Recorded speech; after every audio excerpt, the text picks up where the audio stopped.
Welcome to the All Axxess Entertainment Podcast. I am your host, Joseph Bruen. This week we have none other the man, basically one of the cornerstones of New England television per se. Ladies and gentlemen, Mr. Leonard Caplan. Leonard, thanks so much for making it. Wow, thank you for joining me, and that's a great introduction. I'm not sure I deserve, but I'll take it. Well, I came from the same background you did with local television and promoting the world of professional wrestling from that venue, and you've done it for so long, and you've paved the way for others like myself. You did it before I did, and it's been a great thing, I think, for not only locally but just for the industry as a whole to have shows like that to really bring wrestling to the forefront. So I want to thank you for that. Oh, you're welcome. It was my pleasure. It's quite a story, and someday I'm going to write about it. But until then, this show is a good place for me to tell the story. Absolutely. And thrilled to have you here today. Let's kind of rewind to the very beginning. When did you first discover pro wrestling, and who were some of your favorites? In the early 70s, my grandparents lived in St. Johnsbury, Vermont, and we got the Canadian stations. And that's where I first saw wrestling. I saw Andre the Giant, who was known as Andre Roussimoff, his real name up there, Edouard Carpentier, and you heard a little bit about Bruno, but he wasn't there, at least when I was watching. Mad Dog Vachon, who was my grandmother's favorite wrestler. I watched it with my grandparents. I would be laying on the floor. They'd be in the chairs. And I got hooked on it. My grandfather got a kick out of it. And it's funny. It kind of skipped a generation because my parents don't really care about wrestling at all, And later on, I discovered WWE. I was still in high school. And WWF back then, WWF. And that's where I encountered on TV Bruno Sammartino, Chief Jay Strongbow, Spiros Arion, who I used to imitate when I had hair like his. He used to walk around like this and go like this, and I used to move my hair like that. Yep. And it was a lot of fun. The first feud that I remember was when Spiros Arion turned on Chief Jay Strongbow, and it seemed real. One week he said, "Indian boy, you're going to lose your feathers." And the very next week, Saturday morning, 11 o'clock, he brutally attacked Chief Jay Strongbow and stuffed the feathers in his mouth. Yeah. And that was a really intense thing back then. I think a lot of wrestling fans around our age would remember that. Yeah, that was a big moment, and I feel like that moment has been talked about several times on this show by other guests, and that really left a mark, in the world of wrestling at that time. Yeah, and just amazing entertainment, and I was watching every week like everybody else. And I never dreamed I would be involved with it someday and know actual wrestlers. That's the amazing thing. So you were glued, as a fan at that point. Do you remember your very first show live and in person? Believe it or not, that was in 1976. It was a battle royal, and there was plexiglass around the ring at the Boston Garden. And I don't remember the main event. Maybe that battle royal was the main event. But Spiros Arion, no, that was after him. Trying to remember who was in that. I think my memory slips me on some of the people who were at that exact event. But I think Chief Jay Strongbow was there. He was a mainstay throughout the 70s. And just you know, it was kind of scary to be there because the reason they had the plexiglass, fans would throw stuff, Yeah. and the guards couldn't stop them. Right. The I don't, they had no control. I think later on they had more control over the behavior of the fans. But I don't know. Is that correct? Were you ever at the Garden, Joe? I never made it to the original Boston Garden, unfortunately. I remember they had the Survivor Series 1993 there, and that was the last televised event. And then there'd be a house show in 95. And I remember finding out about it in the last minute, and then that was the end of that. So for me, it was the Fleet Center, as far as, in attendance. Sure.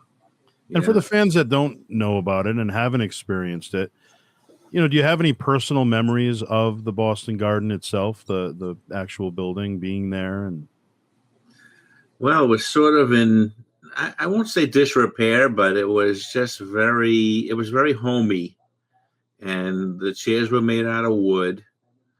And I remember Ed Whittier, my later co-host, went with me, I think, to the last Boston Garden show before it changed over to, I think, the Fleet Center, and then finally it was the TD Bank, and now it's just the TD Garden. Yeah. There might have been another name there in between, but we sat near this chair that was fronted by a column, a beam, and nobody sat there, but they had this chair there, and we wondered, why is this chair there? Nobody can sit there, because if you sit there, you can't see. You have to go like this to the next chair to see what's going on. What's this chair doing there? We were toying with the idea of buying that chair, actually. But we didn't go through with it. I think it was chair number 76 or something like that, because that would be quite a keepsake, Obstructed view. Obstructed view. This is where I didn't see the Battle Royal. Right. Now, the funny thing is they actually sell tickets like that now at the shows. So there could be one just like that, and it'll say right on the ticket, obstructed view. And so it's a little less money, A little less, yeah. Should be a lot less. Even a funny commercial about that, actually. I don't remember what they're advertising, but somebody's sitting in one of those chairs I just described, and they're going like this, talking to other people. Yeah. But I didn't go to too many live events. Later on, I went to all kinds of independent events, but I didn't go to too many garden events. So I don't really have many memories of those. But and I'm not a sports fan. Everyone assumes that I'm a sports fan. I went to the Red Sox. I like that, but I never got into basketball or football or anything like that. Yeah. I like wrestling. This is what I always tell people. I like wrestling because it's a non-sport. Right. Okay. I think what turns me off about a lot, and this is very unpopular, by the way, what turns me off about sports is the over stimulation, the over I'm trying to think of the word now. The over promotion and the fanaticism of fans, and how they get really angry at each other, and there's enough of that in the real world without manufacturing it. People get too serious about sports, is what I'm saying. Sure.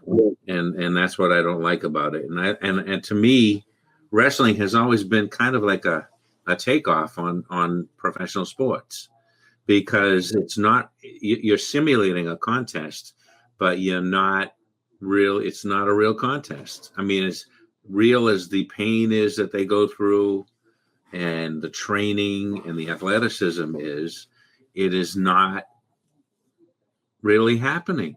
It's in the imagination of the audience, and successfully broadcast by the wrestlers and the promoters.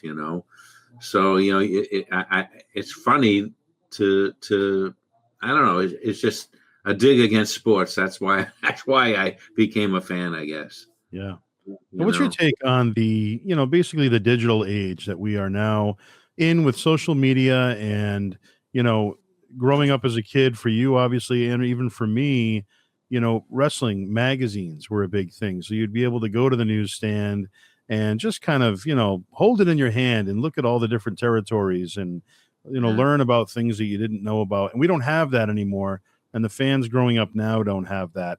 What's your take on where it's kind of shifted to social media? Well, social media, I think, has done it more harm than good in some ways because people say things, wrestlers appear out of character as themselves, and they're saying opinions that their characters wouldn't be saying, and they give away things, and it's very hard for promoters to surprise the fans with anything because people give things away. Like Matt Hardy versus Edge back in the day. That was one of the last times I remember reality spilling over into the storylines of the wrestling because they were fighting over Lita, and that was fascinating to watch because you were wondering, like, what's real and what isn't. Yeah. And it's harder and harder, I think, since the digital age, to keep anything secret. Really, it's not conducive to storylines, and it's not conducive to taking wrestling a little bit more seriously. And it's probably be funny after what I just said about sports that you should take wrestling more seriously, but it's like a movie, really. If you don't take the movie seriously, you're not going to follow the story. And it's the same thing with wrestling. And I think also the pay-per-view situation is way out of hand. I mean, the prices that you see that people pay $20,000. Who has $20,000 to go to an event, whether you're a VIP or not? Right.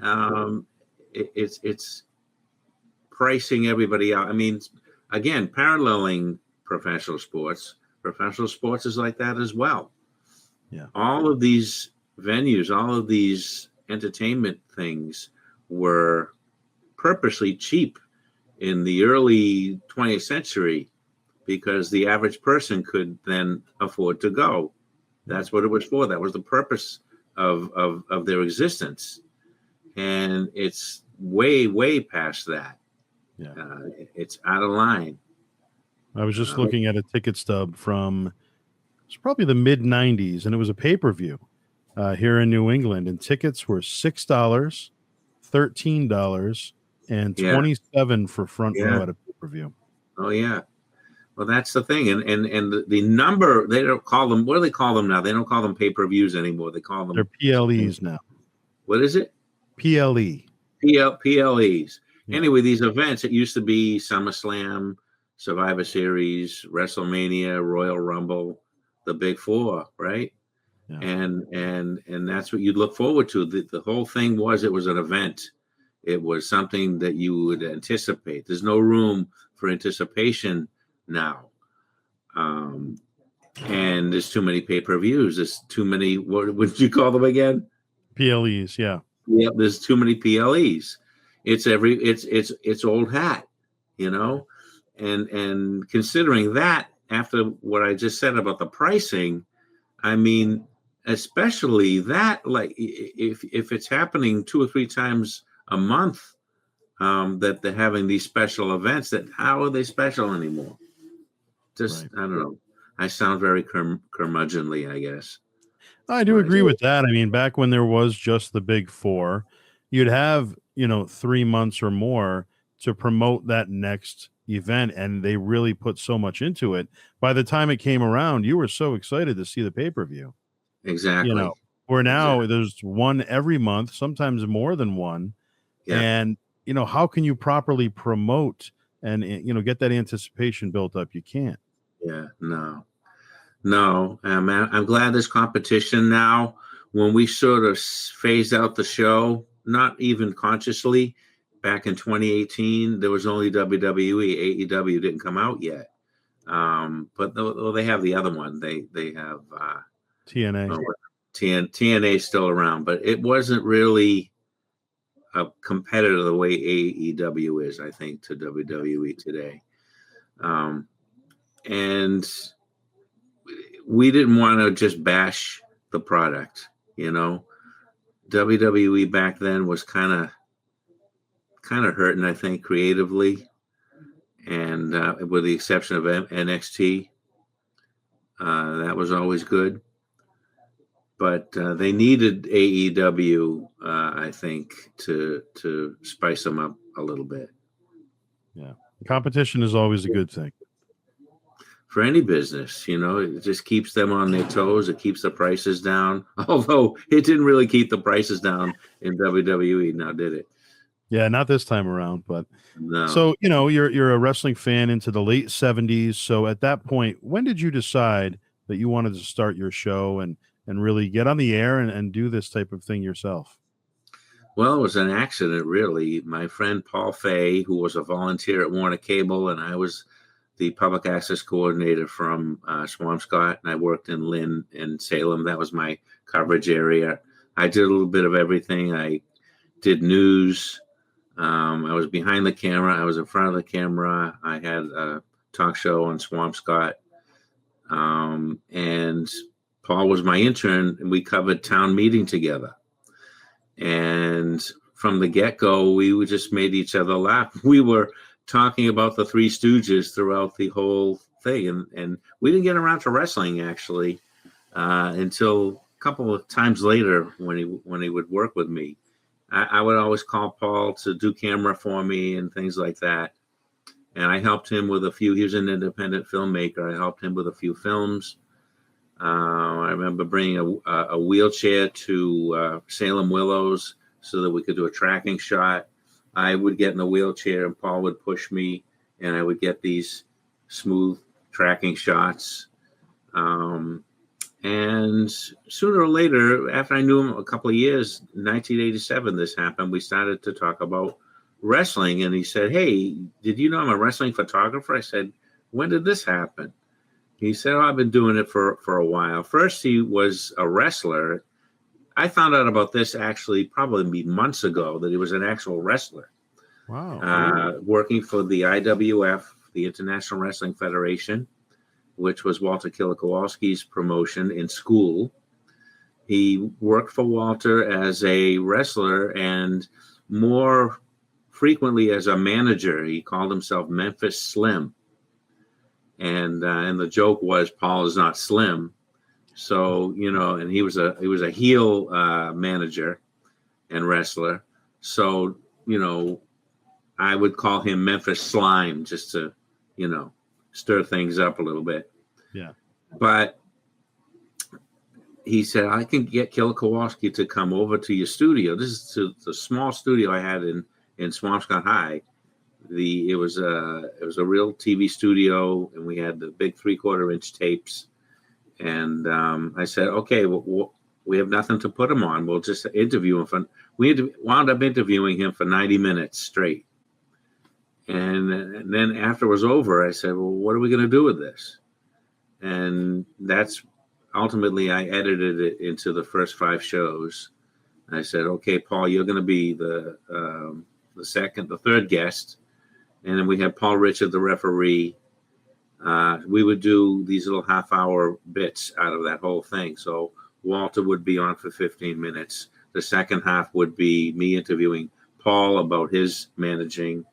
And then we just started doing it all the time. And Paul and I fell into this role that we didn't plan. That's the whole thing about this. We did not plan anything. We never wrote things down. We never storyboarded anything.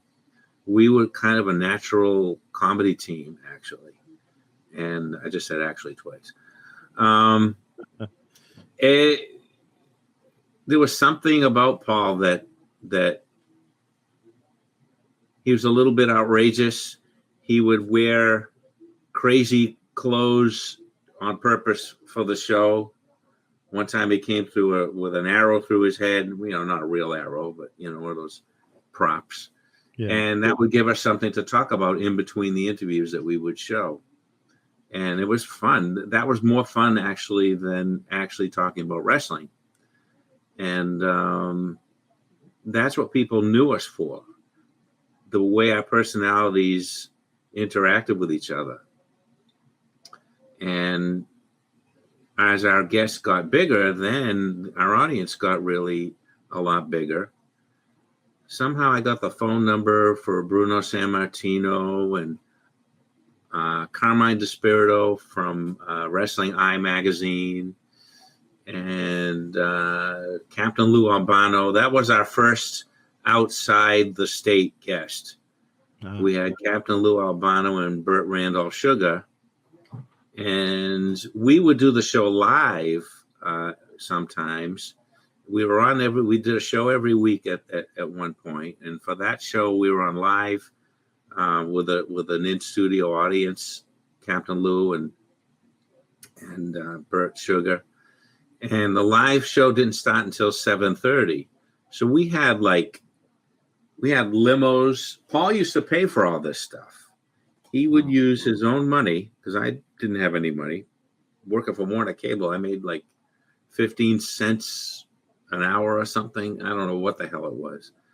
That's an exaggeration, but we would get 15-cent raises though. Cable TV was a great place to learn, but wasn't a good place to make a living. But Paul had his own security business, and he invested money into the show. He would fly Captain Lou and Burt Randolph Sugar in. He flew in all the big guests. He flew in Medusa and Carmine and Bruno and Don Morocco and so many others. And we grew. We had a fan club. We started a fan club. We had 500 members that wanted to be. We would pick from our fan club membership to be in our studio audience. We had Fabulous Moolah on, and it just grew it was shocking how it grew back then. And nobody really knew, how could there be a talk show about wrestling, And I think it caught the wrestlers off guard too, because no one ever asked them to be on anything. And that's why it was so easy to get them. You couldn't get them if they were in WWE, but somehow we would always find out who was out when they just left. And later on, it was funny. Ed and I interviewed Mick Foley a number of times, but they weren't real interviews. They were just promos that we would go to events and see him, and he would do promos in character. So we never actually interviewed Mick Foley, And one time we were in Salisbury, and the promoter was Man Mountain Mike. I don't know if you know who he was, but yeah, he was never met him, but I'm aware. Yeah, nice guy. We had him on the show earlier, and we asked if we could bring a camera to one of his events, and we did.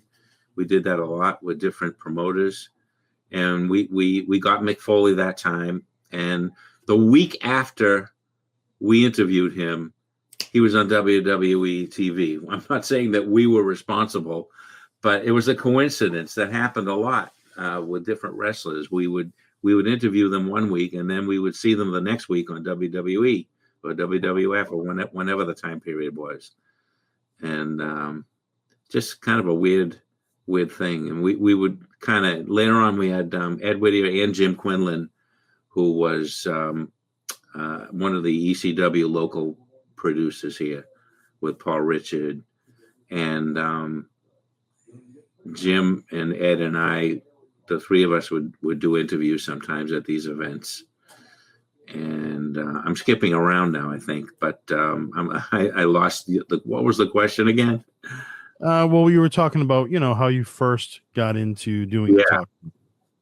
So from the live audience thing, which was a real trip, we then decided to make the show once a month for better quality, because when you do it every week, we could feel it. We were going to burn out fast, and that's why we cut it down to once a month. And that worked pretty well. And the taped ones were the ones where we would kind of do these skits with each other. And we had one storyline where Paul loses his wardrobe, and And every week when we would have a guest, we would question them. Did you see a bag of clothes or whatever? And we ended the storyline with Medusa had his clothes like in a bag, and we got her to throw the bag in, like we had the actual clothes in. So it ended that storyline. The other storyline that we did was when I got body slammed by a wrestler named Chris Duffy. Oh, yes. Gorgeous Chris Duffy. He was Cowboy Chris Duffy. And we were on live. We took phone calls live. And he was the bad guy. And, I was antagonizing him as the bad guy. And something I wouldn't do in real life, actually. And we went to a break. And Chris whispered to me, he said, "Hey, I think we should spice this up." He says, "You want to get body slammed?" I said, "Will it hurt?" He says, "Nah." So I trusted him enough to do that. And I got body slammed, and he was right. I didn't feel a thing. It was like a feather, a true professional. And I sold it, but I sold it the wrong way, according to Tony Rumble, who was another local wrestler. He passed away in '98. And I was knocked out. And Tony says, "You don't get knocked out from a body slam." And I said, "Well, maybe I fainted. I don't know." But I never had the opportunity. There's no do-overs in wrestling angles.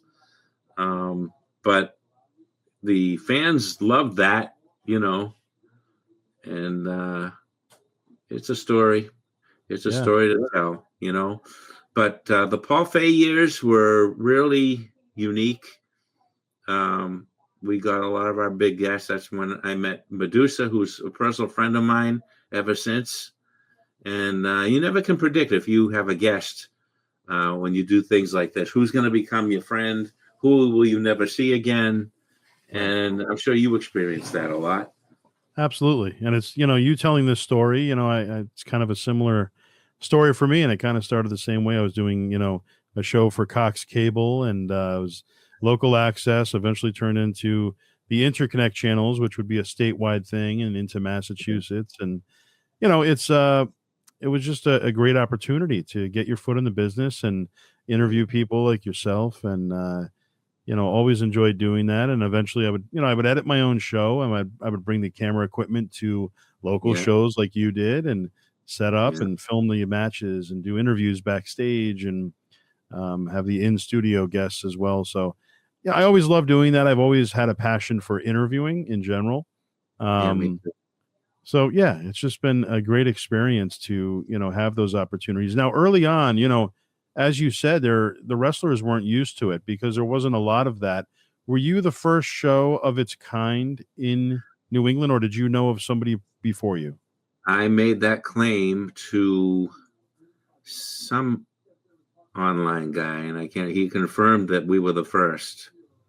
But I say it because it's a good promotional line. I always, in my graphics, the world's oldest, longest running wrestling TV talk show. So it's and what year was that you started? That was June of 1987. 87. Okay. So I don't know of any. I'm sure, in small towns that might have had cable, that might have happened. But I got the idea from McMahon had a show called TNT, and it was a fake talk show. And I said, "Geez, if this was real, I'd really be into this." And so I wanted to make a real one, That's what we did with the show. First, we were going to call it Wrestle Talk. My idea was Wrestle Talk, but we ended up calling it Wrestling Talk because Paul thought it sounded better. So it is, and I think it does sound better, Wrestling Talk. Yeah. So we the original Wrestling Talk. There's somebody online that calls themselves Wrestling Talk, but I have no grounds to sue them or anything. They didn't know about me. Sure. But I don't know if anybody with an older show. I'd like to meet them if they exist. Let's talk about Paul. Oh, sorry. Yeah. Yes. Paul Fay. I was just We'll going to get say, it. let's talk about Paul Fay, the man behind the scenes. Obviously, you said he was funny. You guys are talking about Three Stooges. Yeah. He's a comedic fellow. But tell Yeah. the viewers, what Paul was like as a man behind the scenes. A great friend. I remember we used to hang out probably for a year before we did the show, a couple of years. And he had a very tragic life. He had been married. He was from Swampscott, and his life was like a soap opera. He had a very harsh father, and his wife left him. He literally saw his wife on the back of a motorcycle with his best friend as she fled to California. He was charged with her murder because nobody ever heard from her after that. And they put him in jail.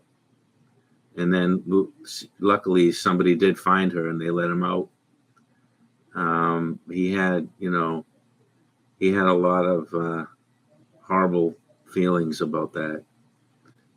To his credit, he got into filmmaking after that and photography, still photography. And he was just so creative.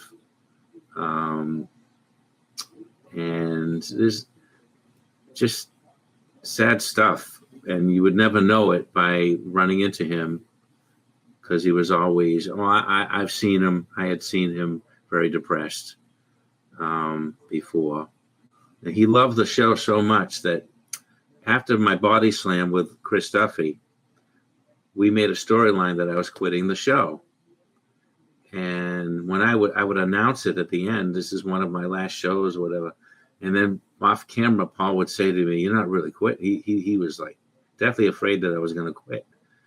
And that's how much he loved the show. And that's why I kept the show going all these years after he passed away tragically in 1991. He was an Elvis impersonator, and he sang like Elvis, and he wrote songs that had nothing to do with Elvis. I used to tell Paul that, you're talented. You don't need to be doing Elvis. You have a great voice, and you write songs. You should go for it, And I don't think he really believed that. But he got paid to do Elvis at this place. We used to have a sponsor. Paul went out and got the sponsors too. We didn't pull in millions or anything, but this restaurant that we used to go to was one of our sponsors, and he did his Elvis act at the restaurant, Max's Pub in Lynn, it used to be. And he in early January 1989, we were at Max's Pub, and he said, he says, I don't feel good lately. He said, I get these pains when I eat meat. I says, yeah. I says, you should look into it. But I don't think he looked into it then. We come to find out by 1990 he had colon cancer, and it was terminal. So he had surgery July of 1990, and by December he did his last show in December. Our last guest with him alive, but he couldn't make it to the studio because he didn't have the strength, was with Tony Ulysses. You know him, I think. The Soul Man, absolutely. The Soul Man, yeah. I just saw him a couple of months ago. But he was damn brave, let me tell you, with the cancer, People noticed he kept doing the show throughout 1990, sick as he was. And that was the year we had Fred Willard on the show. We had won a contest with his show, and we got him to fly at his expense to our show. And we were in the running to appear on his show, but we came in second to a clown. That's what I remember about that. And we had Misty Blue Sims got him in a figure 4, Fred Willard. But we'd be riding around before that. I'm skipping around, but within the same year, 1990. And Paul had, if he liked a person, he'd say, "Hey, Sonny, hey, Dickie," whatever that meant. But if he called you Sonny or Dickie, you were his pal, you know. So people would say, "Hey, Paul, haven't seen you in a long time." Like a sponsor, we were talking to a sponsor, and yeah, you lost a lot of weight. And then Paul would turn to me and smile and say, "Should I tell him how, Dickie?" And it was just funny and tragic at the same time, you know. Um, those are the moments that stand out to me. You know, we were pretty close, and I told him if I ever got married, we used to talk about reincarnation all the time, and I said if I ever get married and have a son, you can be my son, if there's such thing as reincarnation. And of course, I never got married, and I never had a son, so sorry about that, Paul. But yeah, we just talked about everything. And the thing I credit Paul with that affected me throughout my life after that creatively was you don't have to write things down. You just go with the flow. And I used to be I did comedy at Emerson College. I was a member of the Emerson Comedy Workshop. I wasn't a talent. Now, later on, I would want to do that, but back then I was too shy to do that. So I remember I got skits into that, and later on I did a comedy show before I worked at Warner Cable, and everything was scripted. Everything, you know, it had to be just right, you know. And sometimes when you would see the actors, it wouldn't quite be right, and it was a letdown. But when I worked with Paul, we just did stuff as it came to our minds, and he would think of something, and I would make him think of something. And we'd bounce off. We did these commercials that were hilarious. We never scripted them, ever. And I mean, it helped, I think, because I knew camera shots and stuff like that and how to mic everything. And we did a takeoff of a PSA. I don't know if you remember, it was a hearing aid PSA. And at the end of each scene, the person having trouble hearing would say, "What'd he say? What'd he say?" So we did a takeoff on that, and that was one of our funniest things. But I mean, because of him, I know what it's like to be in a comedy team. It was a comedy team that only 3 cities really knew, but it was a real comedy team. I was the straight man. And then once in a while, it was even more fun. I would do the goofy thing. Like I had a Goofy hat, like Goofy the Disney character. Yeah. And Paul was the one saying, what are you wearing? You know, and it was just funny, really fun to role reverse.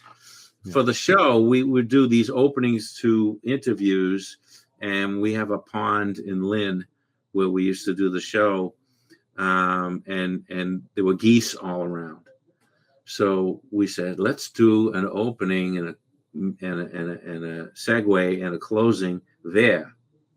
So we did that, and we got the idea to have the geese in the opening.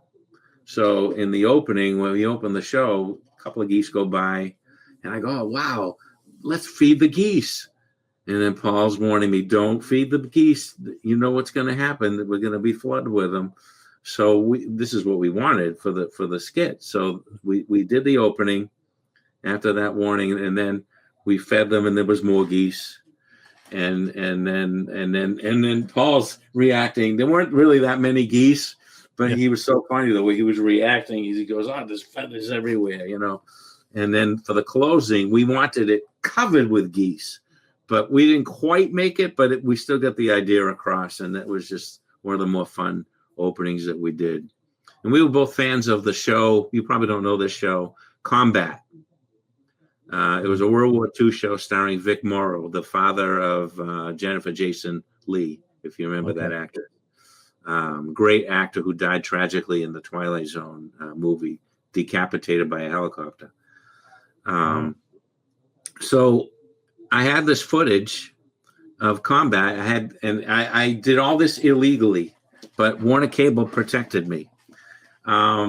We did a closing where we went in the Lynn Woods, and we just, here's Bruno Sammartino, here's whoever we were introducing and all that. And when I was editing it, I put sound effects of animals in the background, and I knew I was going to do this. So we made believe we were getting nervous because there were all these sounds, even though we didn't put the sounds in yet at that time. And we, at the end of the show, there's a pathway, and we started walking. So at a certain point, I gave Paul the signal, and we ran away. Okay, so in the editing room, I put combat footage of German soldiers shooting at us and sound effects of the guns. So at the point where I did that, you don't see it on camera, it looks like we ran away from the German soldiers. I showed a cutaway of the German soldiers. So that was a really fun thing. Yeah. You only do this when you really love what you're doing. Right. It was a lot of extra work, Sure. but it didn't seem like work. When you were with Paul, it was like you were a kid again. That's how I felt. Like we were kids, we were just playing. And you mentioned in-studio guests. Obviously you've had Chris Duffy, you've had Lou Albano and Bruno Sammartino, Killer Kowalski. All of these stars that you had in studio. If you had to pick one, who was your favorite guest in studio specifically? Oh boy. Well, can I pick two? Yeah, absolutely. So one, of course, is Medusa, who is a personal friend, and she went along with Paul and I. Really, it was just so fun when she would come on, and when especially live, she actually flew from Japan with a sprained leg to be on our show. Wow. Because we just hit it off, when she was here in '88, early '88. She came in the fall of '88 after she returned from Japan, and when she had the broken leg. So Paul had these wrestling magazines, and she was looking at them during the break, and he was looking at them during the break, and all of a sudden people say, "We're live." So I welcome the audience back to the show, and then they keep reading, and I don't know what was going on, and then I was sincere. I go, "Guys, we're live. What do you think this is, the dentist office?"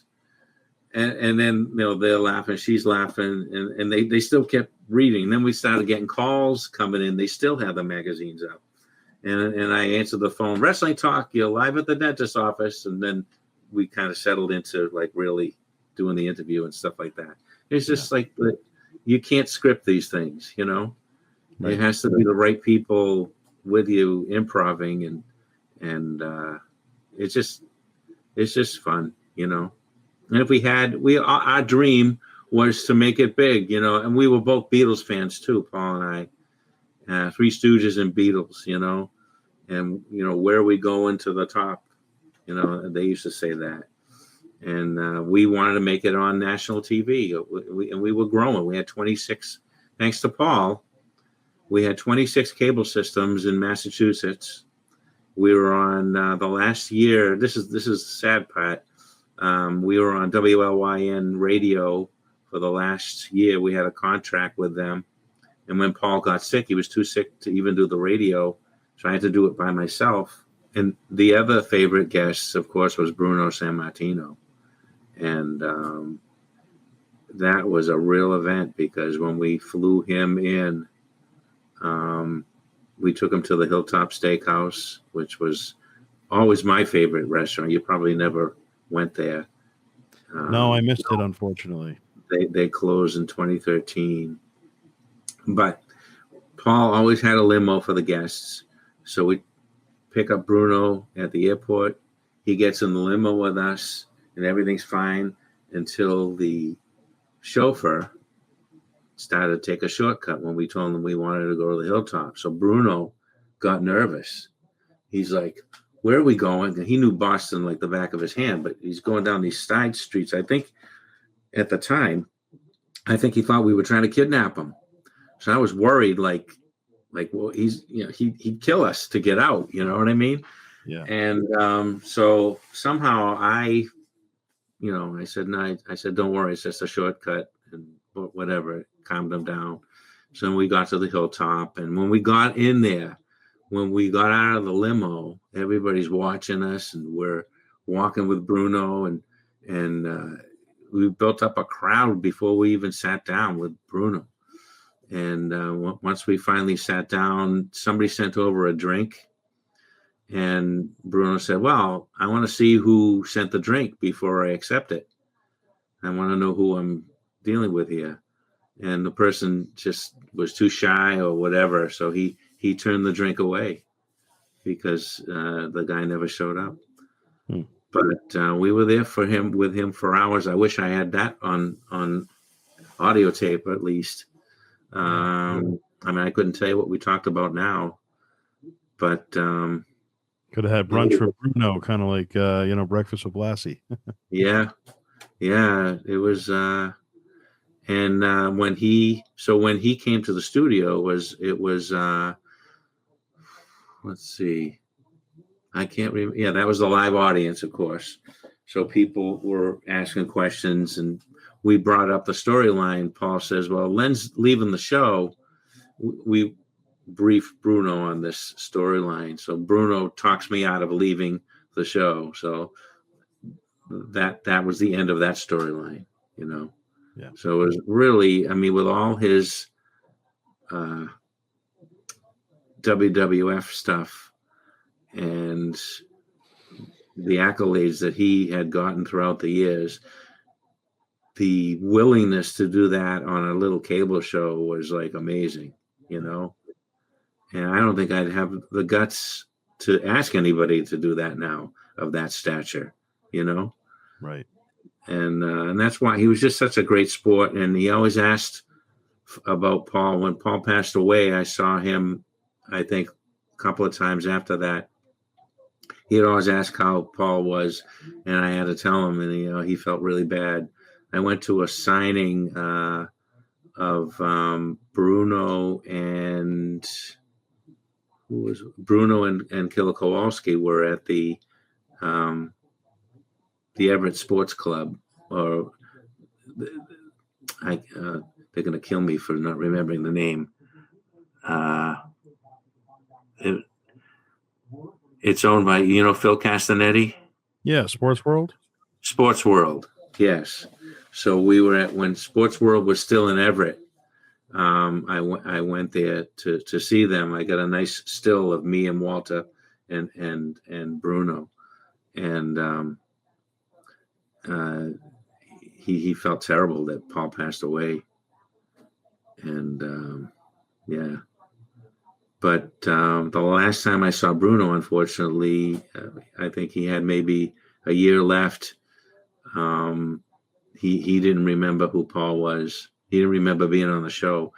So many experiences happened since 1988, and so many people he must have met that I was disappointed, but I wasn't offended or anything.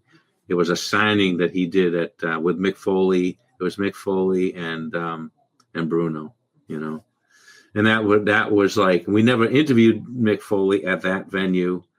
And I told Mick Foley, I said, we got to have you on as yourself someday. And he says, yeah, but he doesn't come to this area often, No, so he doesn't. Still an interview I would like to do with the real Mick Foley. I saw Mick Foley one more time. He appeared at the Kowloon in Saugus. And I met John Cena's father. I was sitting with him, and we saw his comedy act. It was pretty cool. Yeah. And how many episodes would you say you have done on your talk show? Do you know the number? I don't know the exact number. It's got to be at least 500 shows. Wow. So yeah. Well, another noteworthy thing that happened. Kowalski used to appear with his federation at the Marshfield Fair, and we would go there a lot. Every year they would come. It was in a certain day in the summer, and we went there. And Paul did his. We did the opening. It was Paul doing his Memphis Slim routine, and Johnny Valiant was there. He was just starting stand-up. So I'm walking around. Ed Whittier was our cameraman. Paul and I and Ed were walking around, and Johnny, and we walked on the outside of where the crowd was gathered around Johnny, and Johnny kind of used me as a straight man, and I went along with it. So I was involved in one of his first audiences participation with Johnny Valiant, and Ed kept the camera rolling. And I'm not sure why Paul wasn't in there, but I might be mixing memories up now because we were there for so long. Maybe Paul was gone by then. Yeah. I think I'm mixing two events up now. Yeah. So when we met Johnny, Paul was already gone. That's it. Yeah, it was Ed. Yeah. So Ed Whittier would come on as your next co-host eventually. Obviously, you said he started as camera man. Yeah. Why don't you tell us about Ed Whittier? What was like, working with him? Well, Ed was a 14-year-old kid that Paul had met at the Lynn card shop where he used to work, like greeting card store. And he started coming to the show. He was a huge wrestling fan with a huge collection of wrestling magazines. And he was with the show. And we would, sometimes I would get information about what's going on if I didn't watch that week or whatever. And he would have suggestions of topics and stuff. And we would talk around. There's actually a show with Paul and I interviewing Ed that exists in my collection. And when Paul passed away in January 8th, 1991, he passed away. Now that, because he did the Elvis act, that was really eerie because that was the day of Elvis Presley's birthday. Paul died on Elvis Presley's birthday. And he did an Elvis act. That kind of freaked me out. But he named on his deathbed, literally, he said, "I'd like to see Ed Whittier get it." So we did shows. I did the next show alone with Paul Richard, and it was a tribute show to Paul that I edited. I don't know if you ever saw it. I can send it to you. Yeah, I'd love to see it. I'd love to see it. Yeah. Paul and I had a whole bunch of projects before Wrestling Talk that were unfinished. And I put all of that stuff together with his best of appearances on the show. And to this day, I don't know how I did it. It was so heartbreaking. I finished, it came out to like 15 minutes maybe. And we were on live TV, and I announced to the Wrestling Talk audience, which was Lynn Salem and Swampscott Live, that Paul had passed away, and I told the story. And Tony Rumble was on the show later on in the show, and I showed this collage, this tribute, and we had Medusa and Don Morocco and other guests, not paying tribute to Paul, but they had participated in the skit that we did that we had never shown. So it was kind of almost like a tribute, to get people like that on his tribute show. We had a deal with WZLX in Boston, Classic Hits Radio. We used to appear live at 5 a.m. once a month with Harvey Warfield, the DJ at the time, and he gave Paul 10 bells, and I put that at the end of that show, the 10 bells, and it was a pretty sad show. Yeah, and I didn't really want to continue the show, and because I knew it wouldn't be the same. But it's amazing because Ed really grew into that show. First, people would say that, and you can see his shyness on camera on the first shows that Ed and I did together with just us. But he really grew into an amazing talk show host. It's like you don't see your hair grow. You don't see when you need a shave. It just happened, after a few months, We did do a few shows before we actually announced. Ed didn't want to appear like right away, which was understandable. Well, here I am to take his place, even though Paul named him. But we had Mel Simons appear. We had a few other people. There was a friend of Bruno, Frank Tavilla. We had him on as a co-host.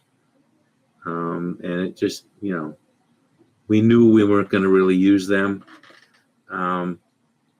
But we wanted to give a proper time for people to get used to that Paul wasn't going to be around, Sure. Now, where can those episodes be found? Do you have any online currently? Where can fans watch the show? Well, this is the conundrum. So I used to have a lot of them online. I took them all down because I was getting people were using our footage without permission. Okay. And I didn't want that. I wanted to be in control. Somebody actually did that and put us in the credits at least. But yeah, I don't know. I'm going to relaunch it at some point and put the shows back up, and we may offer like subscriptions to the show because I know there's an audience for that. It would be a nostalgia show at this point. Sure. That'd be great to see. And there's a lot of, and it would be a reasonable price, It's not going to be $20,000, that's for sure. Exactly. Now, you also would travel, like you said, outside of the studio and go to different wrestling shows. And obviously you would go to my New England Fan Fest every year and you'd be there interviewing the guests. Why don't you tell the fans some of the different guests that you've interviewed outside of the studio over the years, and maybe if you had a favorite or two? Well, we had Junkyard Dog. We interacted with a promoter named Tommy Jeanette from New Jersey. Yep. We had Taz, then called the Tasmanian Devil, on location. One of our first on locations was with Professor Toru Tanaka when he was just starting to get into the movies. The former tag team partner of Mr. Fuji, came before Mr. Fuji, and he was handing out lollipops because he was trying to get rid of his heel persona. And that was pretty funny. The Iron Sheik was a big trip. We interviewed him at that same venue, and I met him many, many times throughout the years, the Iron Sheik. Geez, there's so many. I should have a list in front of me. Oh, well, at your Fan Fest, I have to say this. You kept our show going longer than it would have if you didn't exist, because I would interview a whole bunch of people. We would interview a whole bunch of people at your Fan Fest and space it out so that we would have a show every month, Yeah. Lanny Poffo was a really, really amazing guest. And Typhoon, Tugboat. Yep.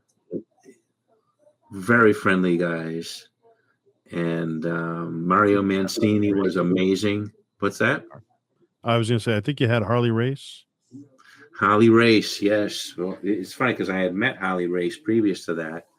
And I guess I interviewed him very, very late. He was almost gone by this time.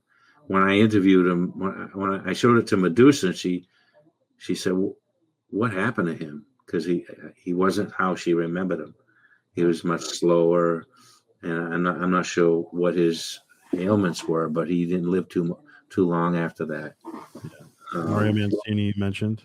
Mario Mancini had the best stories, and just we had him on twice, and always different stories.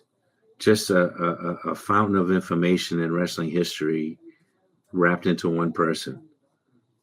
And and Lanny Poffo was so friendly. I'm talking to him and we're doing the interview, and all of a sudden I feel something on my finger. It's a WWE Hall of Fame ring that the Macho Man had got, and I'm thinking that left me pretty speechless because I'm thinking I'm wearing this ring that he hardly probably even got to wear. Did he get inducted after he died? I think he got Macho Man? inducted. Yeah, Yeah, after he passed. yeah. So I felt good and terrible at the same time because he never got to wear this ring that I have on my finger. It's so weird. Yeah. On location, Ivan Putski. I sent one of my students with the Warner Cable equipment because I couldn't be there because I had to work for Warner Cable, and they interviewed Triple H, who was terrorizing then, and Ivan Putski. I couldn't even be there. I edited those shows, but I didn't meet Triple H until a couple of years later, actually, after Paul died. And obviously you have Paul Fay's jacket there in tribute right behind you there. A nice piece to have and to keep close. Are there other keepsakes that you have from your time in wrestling over all these years? Anything that you have? I have the ring that we used to set up in my garage. Oh, yes. And it takes up a lot of room. It's a heavy duty piece of equipment. The base is like made of metal. I don't know who Paul's friend was that made that, but Ed's had a friend that restored it. So we had that from Paul through Ed, through Jim Quinlan. Yeah. So here's another good memory. Rick Steamboat, we interviewed him at a hotel. Jim Quinlan arranged it. I don't know how he did it, but we had a whole bunch of time to interview Rick Steamboat. What a nice guy. Yeah. Really, this is before his comeback. Okay. That was quite a comeback. He was doing all the old moves. I don't know how long he was able to do that for, but right. He was amazing in his prime, and he was amazing after his prime. Yeah, I do remember that. Yeah. So Walter Killer Kowalski, what are some of your memories of the IWF and of Walter, other beyond the interview that you did with him? Oh, wow. Well, Walter, he was a vegetarian, and we used to take him to a Route 1 eatery that no longer exists called Augustine's, and he would pile his plate with veggies like this high. And very nice guy. And I remember I did some camera work for him, video of like a couple of his practices and a couple of his matches. And he was going around giving cash to the wrestlers, and he gave me money, and I said, I felt funny being paid, you know what I mean? And he says, "Well, you worked for me, didn't you?" I go, "Yeah, take it," and just he was a very down to earth guy. What struck me when we first had him in the studio, he would come to the studio. And he was real quiet. He would sit like this and not speak. And then when the camera went on, he would just be all animated. Now, at my age, I understand what he was doing. He was conserving his energy. And that's what you do when you get older, Yeah. And here's a sad thing. So when he was sick he was terminal. He was like a mile from my house. So I said to Ed, we have to visit Walter at this place. I think it was a convalescent home or something. I don't know.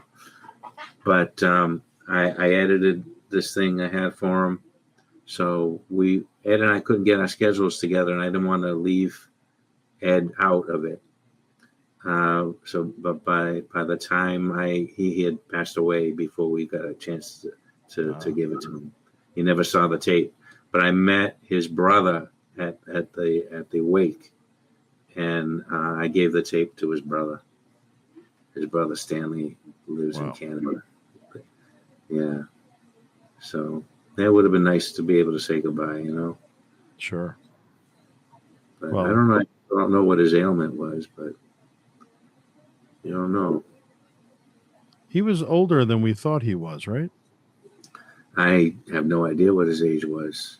There was always a thing with Walter where he would kind of, it was an ongoing thing. I remember even when I was ring announcing for him, he would tell people that he was a certain age, but that wasn't actually the age that he was. I think he was maybe like 30 years older than what he was saying. Yeah. Wow. That's a lot. Yeah. Huh. It was always an ongoing joke. People would talk about it, some of the wrestlers backstage, and, Walter would try to kayfabe his age, but he was a great guy. He really was. So here's a story. I was inducted into the IWF Hall of Fame, and I had no idea because I didn't think I spent enough time with those people. I interviewed a lot of them, not all of them, Yeah. But I remember Ed and I went to this dinner. They call it a reunion every year. Sure.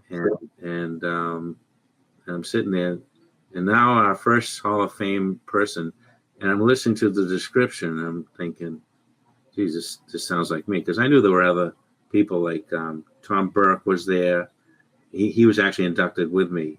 He's a journalist, a wrestling journalist, and as they were describing me, and I didn't know it, I'm getting nervous. It's like this it can't be me. I but then it was me, and then I'm walking up, and the first thing I thought of, I go, these wrestlers are going to kill me. This is their first Hall of Fame thing. I'm not a wrestler. I was never on the road. I don't deserve this. I didn't say all that, but I don't even remember what I said. But I had to make a speech and everything, and that was quite. It was a real Hall of Fame. It was real, as low budget as it was. It was authentic. It was more authentic. I thought about it later. This is more authentic than the WWE because these are real people that wanted to give me this, Yeah. and I didn't get paid for it. Like there's no Legends contracts in IWF, Right. So it was an honor. I have that displayed in my room to this day, 2018. Wow. We've had a couple of wrestling talk deaths. Besides Paul, Arthur Sutton, who took my place interviewing Ivan Putski, and he would always keep in touch with me. He was one of my Swampscott students. And a girl named Lauren Doucette, who she became a wrestler. She was exposed to wrestling through our show. She liked Carmine, so she kept calling in when he was on the show, Carmine Despirito. And we introduced her to Moolah. Moolah wanted to have her in her school right away, but she was too young at the time. And finally, she went to Walter's school, and she became a wrestler herself. She was her boyfriend was Balls Mahoney, who kind of, she kind of got into some bad habits with him, and I think she'd probably be here today if they had never gotten together. So that was a pretty big tragedy because I knew that girl since she was like 13 years old. Yeah. But, so yeah, you do things long enough and you're with people long enough, they go away. Right. And the way she went away was really weird because it was the IWF reunion 2019, the year after I got my Hall of Fame thing. And she was always the first one there, and she didn't show up, and it was so I called her, and Brittany Brown called her, and her father answered, and she had passed away that day when she was supposed to come down to the dinner. We were all devastated, so Brittany and I had to announce it to everybody. Wow. At the event, but yeah, pretty sad. Now, was she the one that did some filming with you at my Fan Fest in 2019? Yeah, red hair, bright red hair. Yeah. She was always with us. She directed the show. She co-hosted with me in the studio when nobody else was around. She shot my Matt Hardy interview. Yeah, way too young. Way too young. Now, looking at your entire fandom, all the years you've been a wrestling fan, if you could pick 3 matches, what would your top 3 matches of all time be? Well, Macho Man versus Steamboat is a fantastic match. Rob Van Dam versus Jerry Lynn in Salisbury, Mass. It wasn't even televised. It was the most amazing stunt fest that I've ever seen. Like, I can't even describe it. We were there also. I can't call this a favorite because it was bad, but noteworthy wise, the toaster incident with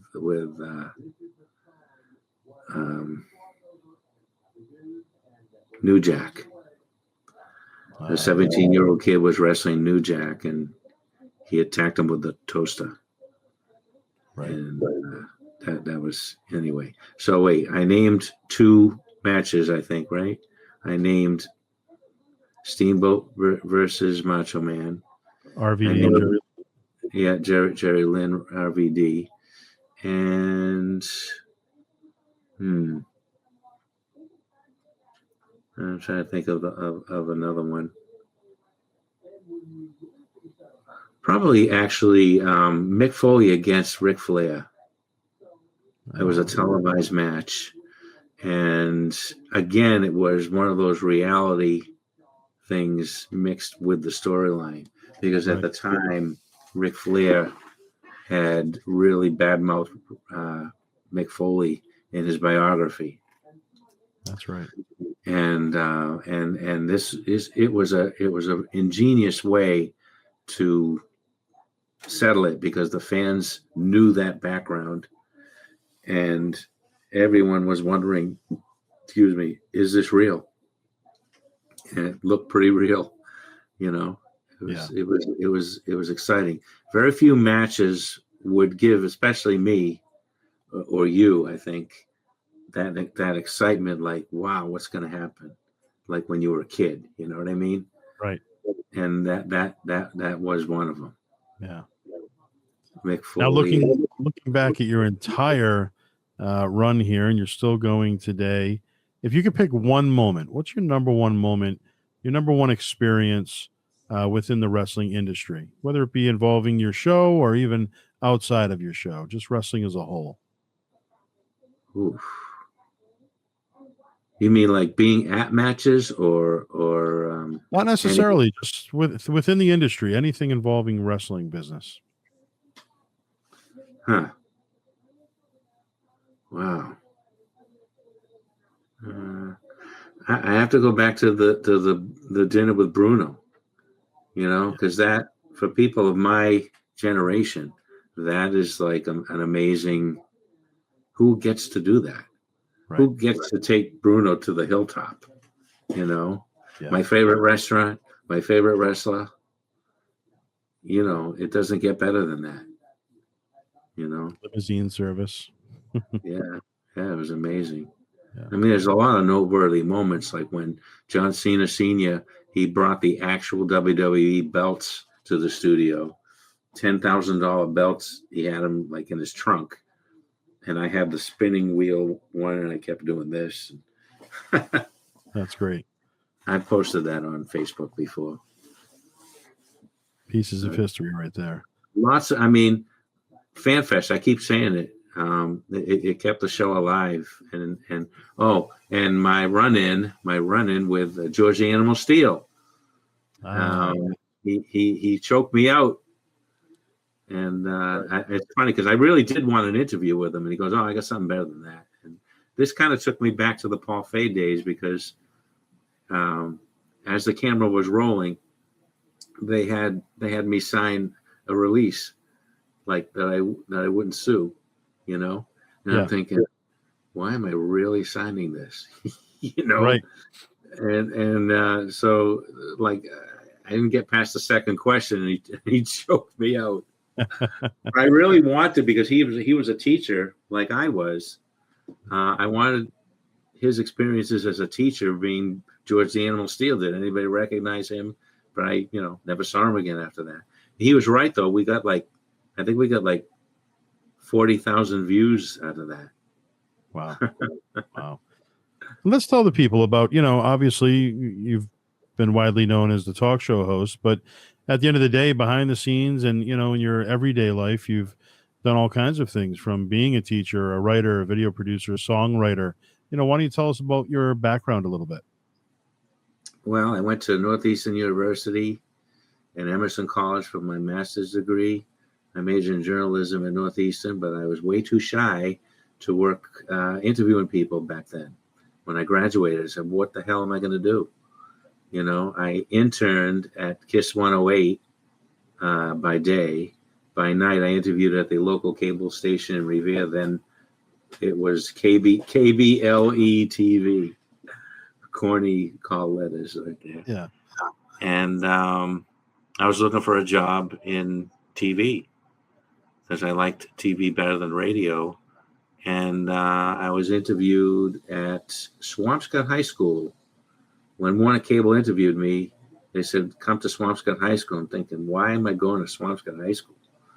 So I went there, and it was this broken down studio and with only 2 cameras.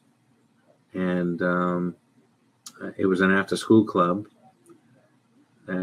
for high school kids and public access people. So I wound up, I worked crazy hours back then.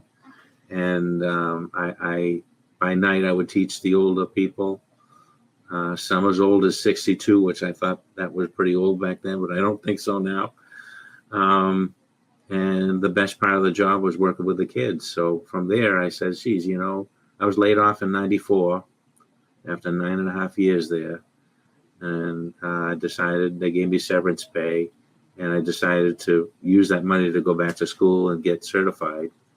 So I ended up teaching the classes, and I taught English for 1 year in Melrose, and I did TV for. I taught broadcast journalism, TV1, advanced TV. I did that for 14 years in Melrose, and then I kind of got burned out. And I didn't want to work in that town anymore. And so I quit, and I realized it was a mistake. So I tried to get back in teaching. It was hard. It took me a couple of years that I wasted. I found a job in Lynn where they had me teach drama, of all things, which, it was a job, but, I did it. Then I got another job. I got, after 3 years, see, when you're a teacher, you're up to 3 years, you're not considered professional. You're considered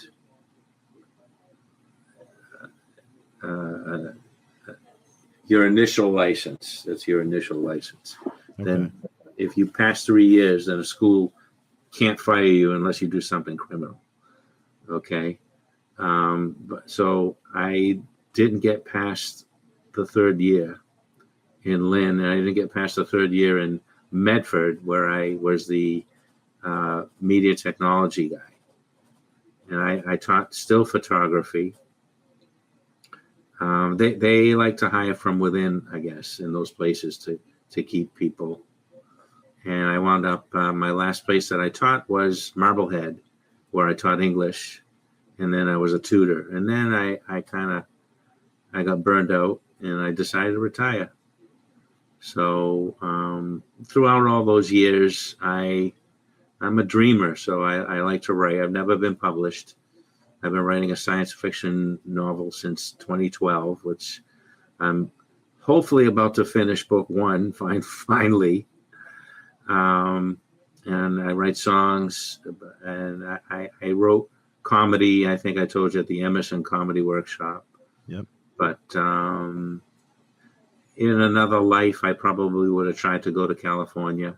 But my father passed away very young. He was only 55. I was 25, and my mother, I have no siblings, so I stayed in Massachusetts from my mom, who's still thankfully with me now. Okay. So yeah, I like I said somewhere else in this interview, I've been part of a comedy team. I got to interview people. I've written songs that other people have sung, like that, on a local level. I've done professional voiceovers. All these things I've done, not as a steady career in any of them, actually, except for the teaching. And here I am. I'm still dreaming. I'm not the type to. I'll take TV breaks to watch TV because you can't write for 8 hours straight. But I don't watch TV as a habit, like that's all I do. You know what I mean? Sure. And I like to keep busy, and I like to remind myself that there's a lot of people who would, I have a house. There's a lot of people, they don't have any space. All the people I met in New York City have very small apartments, and I'd go crazy. Yeah. I like having a yard. I garden a lot, and vegetable garden, and I'm a nostalgia buff. I love to. My grandparents told me about their experiences as immigrants from Europe. I have all those on tape, and I'm ready to digitize them by myself. I have all the audio cassettes that I saved with them. And this is a life of a dreamer. I never wanted to get married. And I always wanted to be free. I always saw marriage as kind of like a trap for not everybody. And I shouldn't say that publicly, I guess, but obligation that you got to be damn sure before you get married, if you want to do it right, And what would you say it was probably the best piece of advice that you've ever received? I was dating a girl at the time, and it was during my Swampscott days, and I was in charge of the town meeting. And I was close with the janitor there, and I said, Joe, what was his name? Ed. His name was Ed. I said, Ed, I'm thinking of moving in with my girlfriend or getting married or whatever. And he goes, you work for Warner Cable, right? I go, yeah. He says, make sure when you move out that you have more than just a room and a light bulb. Yeah. And that really struck home with me. It made me think, like, yeah, make sure I didn't have much more than a room and a light bulb. I lived, and this is the house right now that I grew up in. Oh, wow. So, I don't want to lose this. Sure. Yeah, it's important. Absolutely. And if you get married and it doesn't work out, you can lose the house. Right. People lose everything. Absolutely. And what piece of advice do you have for somebody that's looking to get into the industry now? Whether it be the interviewing side of things or starting their own show. What kind of advice do you have there? Well, be yourself. Don't try to be what pet peeve I have with wrestling show hosts. They all want to be a gimmick. All right. No one really has the guts to be themselves. And like Paul really was like that. He wasn't fake or anything.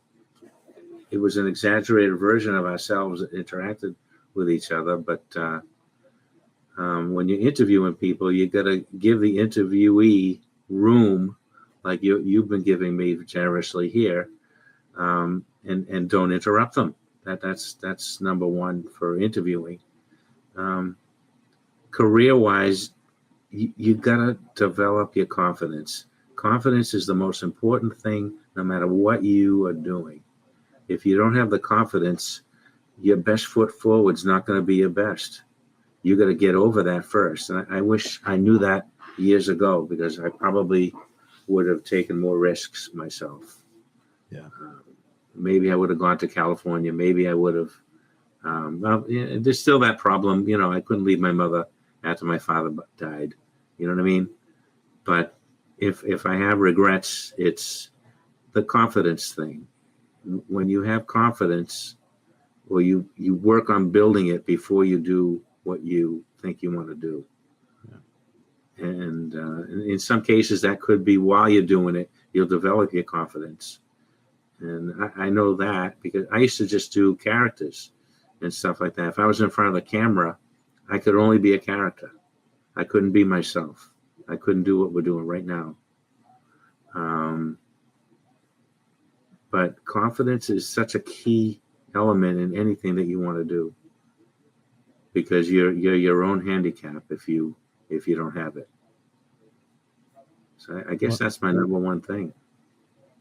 When I'm not conducting interviews, I'm consuming interviews. I'm always watching interviews. I'm just fascinated by the process. I love taking in as much as I can. And one of my pet peeves is, a lot of the hosts that you see, they'll ask a question, and then when the guest is maybe 5-6 words in, they'll automatically jump in and just cut the whole thing up. And it's I hate when that happens. Yeah. And it happens often. It's really bad. Stern does that. Howard Stern does that a lot. Yeah. And maybe less so now, but he's been terrible. Like, I'm a big Beatles fan. He interviews Paul McCartney. He cuts him off, and oh my God. A good example about not cutting people off. There was one interview that are you a Beatles fan at all? Or yeah, absolutely. There was a Playboy interview. It wasn't televised, but I can tell that they might have been shooting at the same time, and it must exist on video somewhere. Paul leaves to go to the bathroom, and Linda McCartney says, "I have to tell you, I happen to know John is anxious to write again, and Paul wants to write with John." I'm paraphrasing, obviously. And then he comes back from the interview, and it ends it. So the interviewer should have followed that up with Paul and asked him about that topic. That's, as a Beatles fan, I was fascinated with more than anything else that was talked about in that interview, even though they were going song by song and stuff like, tell us more about how you'd like to work with John again. Tell us, how does Linda know? Maybe he was afraid to break Linda's confidence, but it was in public. It was printed. You know what I mean? People are going to ask about that stuff.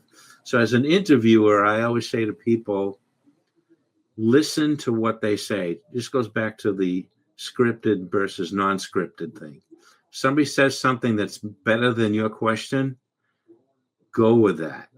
Follow them into that topic, and you'll never go wrong. You'll never be sorry you did that. But you will be sorry if you don't.